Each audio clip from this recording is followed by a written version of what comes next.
आज भगवद गीता के एक बहुत ही महत्वपूर्ण श्लोक की चर्चा करेंगे। देखते हैं इसमें भगवान क्या बता रहे हैं।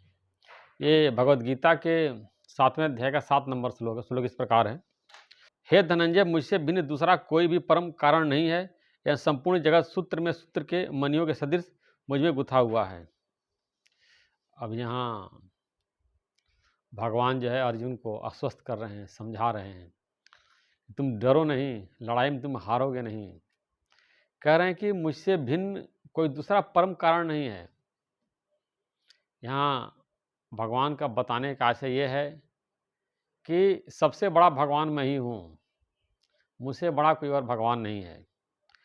कह रहे हैं कि सारे संसार का जो है मूल कारण मैं ही हूँ। बिल्कुल तुमको डरने की ज़रूरत नहीं है। एकदम उसको भगवान जो है समझा रहे हैं, उसके अंदर पूरा कॉन्फिडेंस आ जाए और पूरा वो ये उसके अंदर आ जाए कि मैं लड़ाई जीत जाऊँगा। और जोश में आकर के वो लड़ाई करे और समझ जाए कि उसके साथ जो खड़े हैं, जो उसका रथ चला रहे हैं, कोई साधारण नहीं है, वो साक्षात नारायण हैं। और अर्जुन को इसके लिए बार-बार भगवान जो है कन्विंस कर रहे हैं। तो कह रहे हैं कि मुझसे भिन्न दूसरा कोई भी परम कारण नहीं है। तो भगवान कह रहे हैं कि मुझसे अलावा, मुझसे अलग कोई भी जो है संसार का परम कारण नहीं है।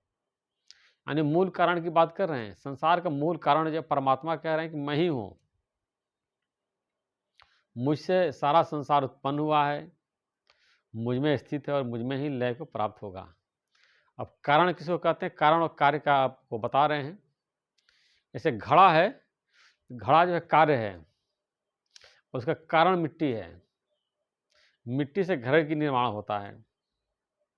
अब कहेंगे पूरे घड़े में जो है वो मिट्टी है, घड़ा है ही नहीं है। घड़ा तो प्रतीति मात्र, कल्पना मात्र, भ्रम मात्र है, केवल दिखाई देता है। और जब घड़ा टूटता है तो मट्टी में लय हो जाता है। तो मट्टी से घड़ा उत्पन्न हुआ है और कार्य रूप में मट्टी ही है और फिर मट्टी में लय हो जाता है। जैसे आभूषण जो है वो सोने से उत्पन्न हुआ है और जब आभूषण उस समय भी सोना ही है, जो उसका बाहरी आकृति जो दिखाई दे रहा, कंगन है या गले का हार है या अंगूठी है, जो कुछ तरह तरह के आभूषण सोने से बनाए जाते हैं, बाहरी आकृति केवल कल्पना मात्र है, भ्रम मात्र है।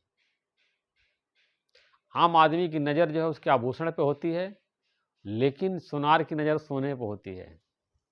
इसी प्रकार आम लोग जो है, सांसारिक लोग जो है संसार देखते हैं, लेकिन ज्ञानी जो है संसार के अंदर जो मूल कारण तत्व है परमात्मा, उसको देखता है। इसी को तत्व दृष्टि बोलते, इसी को तत्व ज्ञान बोलते हैं। सब जगह परमात्मा ही देखना। तो जैसे मट्टी से घड़ा बना हुआ है, ऐसे सारा संसार जब परमात्मा से ही बना हुआ है। अभी आगे बताएंगे कैसे कि हर चीज़ मैं ही बना हूँ। संसार में जितना कुछ देखेंगे, पहाड़ देखेंगे, नदियाँ देखेंगे, पर्वत देखेंगे, वृक्ष देखेंगे, भगवान कह रहे सब मैं ही बना हूँ। आगे श्लोक में बताएंगे। इस प्रकार ये समझाने का मतलब ये है कि जहाँ तहाँ जो है परमात्मा ही है। हर व्यापक सर्वत्र समाना, प्रेम से प्रकट होई में जाना। पूरे संसार में परमात्मा व्याप्त हैं, लेकिन जिसके अंदर प्रेम होता है, भक्ति होती है, ईश्वर को जानने की तलब होती है, वो परमात्मा को जान लेता है। बाकी जो नहीं जानना चाहता है तो कैसे जान पाएगा? हमसे बहुत लोगों ने बताया कि जब कोई गलत कार्य करने जाते हैं, अंदर यहाँ दिल में एक प्रेरणा होती है, मत करो, ये गलत कार्य है। लेकिन जो उस गलत कार्य करने के प्रति हमारी जो आसक्ति है, जो लालसा है, जो हम उस गलत कार्य करना चाहते हैं अपने फ़ायदे के लिए, अपने स्वार्थ के लिए, विकारों के कारण जो है हम कर बैठते हैं। तो ये परमात्मा सलाह देने वाले हैं, सबके हृदय में बैठे हुए हैं। आगे आगे श्लोकों में आएगा, भगवान बता रहे हैं कि मैं अनुमंता हूँ, सबको सही सलाह देता हूँ, लेकिन एक बार, बार-बार नहीं। और समझदार व्यक्ति एक बार में मान जाता है और जिसको नहीं मानना, उसको 10 बार समझाइए, वो नहीं मानते हैं। इसीलिए महापुरुष जो है सिर्फ़ एक बार समझाते हैं, भगवान भी एक बार समझाते हैं। जिसको समझना है वो एक बार में समझ जाता है, इशारा ही काफ़ी है। और नहीं तो उनको 10 बार समझाते रहो, उनके पल्ले नहीं पड़ता है। क्योंकि जो है सांसारिक लोगों का भगवान में विश्वास नहीं है, भगवान के भक्तों में विश्वास नहीं है। उनका एकमात्र उद्देश्य जो है भोग और संग्रह है। संसारिक धन पदार्थों का कैसे भी हो, चाहे बेईमानी से, चाहे ईमानदारी से, संग्रह होना चाहिए। सबसे ऊपर उन्हीं को संसार में दिखना चाहिए। सबसे ज़्यादा प्रॉपर्टी उनके पास हो, सबसे धन उनके पास हो, सब तरह चाहते हैं कि उनकी जय जयकार हो और अपने को सबसे श्रेष्ठ दिखाने की कोशिश करते हैं, जिसके कारण जो है वो अन्यायपूर्वक जो है धन पदार्थों का संग्रह करने की कोशिश करते हैं और बाद में वही उनके दुख का कारण बनता है। आगे भगवान बता रहे हैं कि यह जगह सूत्र में सूत्र के मणियों के सदृश मुझ में गुथा हुआ है। कितना अच्छा भगवान समझाने की कोशिश कर रहे हैं। सूत्र में सूत्र के मणियों के सदृश से, जैसे आप देखते हैं धागे का माला बनाते हैं, बीच में धागे का वो बीच में वो होता है छोटा गोल गोल होता है, उसकी मणि जिसको बोलते हैं मणि जो होती है, धागा भी का माला है, जो मणि वो भी धागे का है। तो जैसे आप देखिए तो पूरा धागा ही है, क्योंकि धागा है और जो मणि वो भी धागा ही है। तो सूत्र में सूत्र के मणियों के से मुझ में गुथा हुआ है। अब पूरे धागे में माले में जो है धागा है और जो उस मणि बनी वो भी धागा ही है, पूरा धागा में सारा माला गुथा हुआ है, चाहे मणि हो चाहे उसका वो धागा हो, दोनों धागा ही है। इसी प्रकार परमात्मा का कहने का मतलब पूरा संसार मुझ में गुथा हुआ है, मुझे व्याप्त है, हर जगह है। गीता यही बताती है कि परमात्मा आमनी प्रेजेंट हैं, सर्वव्यापी हैं, हर जगह हैं।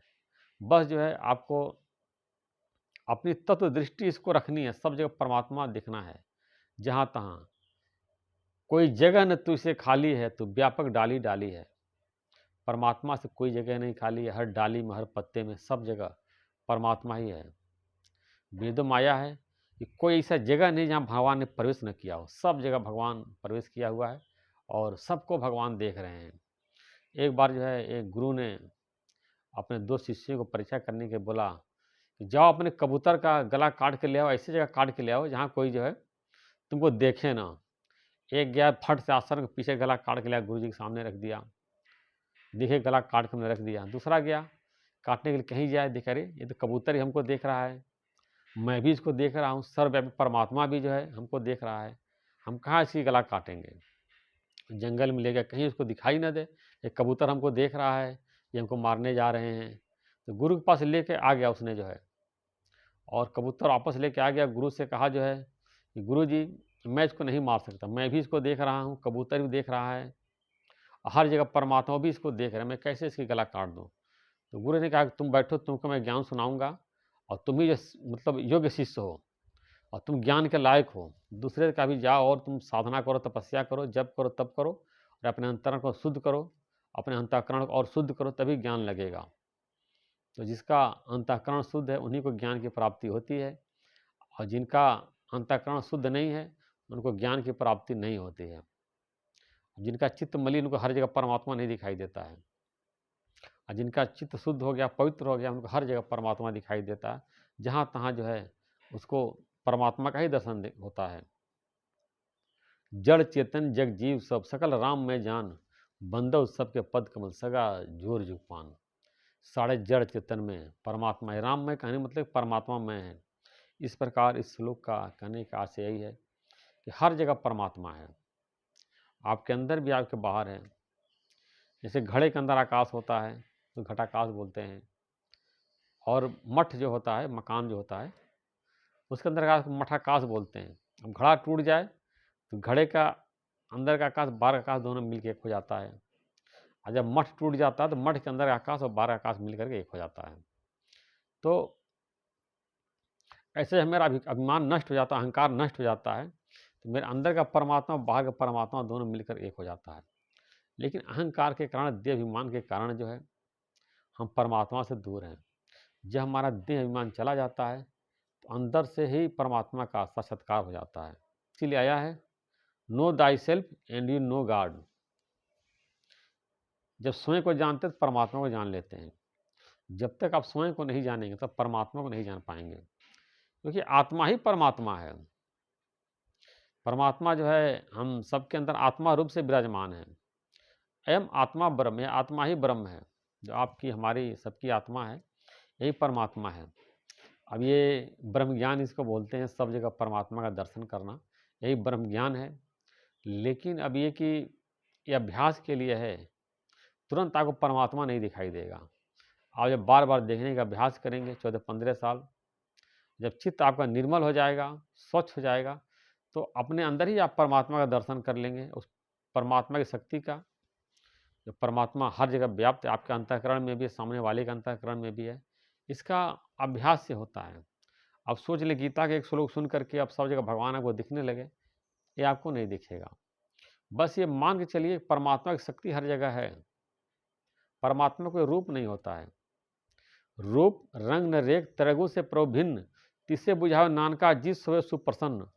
परमात्मा के रूप नहीं है, कोई रेख नहीं है। परमात्मा तीनों गुणों से भिन्न है। सत्वगुण, रजोगुण, तमोगुण, परमात्मा में कोई गुण नहीं, गुणातीत है। और जिस पे भगवान प्रसन्न हो जाते हैं उसी को जो है अपना दर्शन दे देते हैं। तिससे बुझावे नान काजी सोए सुप्रसन्न। जैसे रामचरित में मानस में आया है कि परमात्मा का दर्शन जो है कौन कर सकता है। जेहि जान जेहि देहि जनाई, जाना तुम्हें हो जाई। यही जाना ही, वही जानता है जिसको आप जना देते हैं, और जानते हुए आपका स्वरूप हो जाता है। कोई भी परमात्मा के मर्जी के बिना परमात्मा को जान नहीं सकता है, परम धाम में जा नहीं सकता, मोक्ष प्राप्त नहीं कर सकता है। मुक्ति का टिकट परमात्मा ही प्रदान करते हैं। जब परमात्मा की कृपा होगी तो हमको मोक्ष मिलेगा, परम धाम में हम जाएंगे, परमात्मा को जान लेंगे, अपने स्वरूप को जान लेंगे, चित्त भी हमारा निर्मल हो जाएगा। सोई सुमरे जिस आप सुमरावे। परमात्मा को सुमरन वही करता है जिसको भगवान सुमरन कराते हैं। फिर भी घबराने की ज़रूरत नहीं है। अभी है कि जो आपकी इच्छा वही आपको मिल रहा है। आपको संसार प्रिय है तो भगवान जो है आपका मन संसार में लगा दिए हैं। जो ज्ञान चाहता है, मोक्ष चाहता है, निर्वाण चाहता है, अपने स्वरूप को जानना चाहता है, भगवान उसको वहाँ लगा देते हैं। जैसी जिसकी रुचि होती है भगवान ने उसको वहाँ लगा रखा है।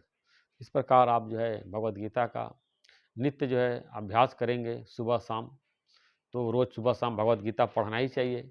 अगर दोनों टाइम नहीं पढ़ पा रहे हैं तो कम से कम सुबह तो ज़रूर जो है कम से कम आधा घंटा 1 घंटा भगवद गीता का, उपनिषद का, शास्त्रों का पढ़ना चाहिए, विचार करना चाहिए।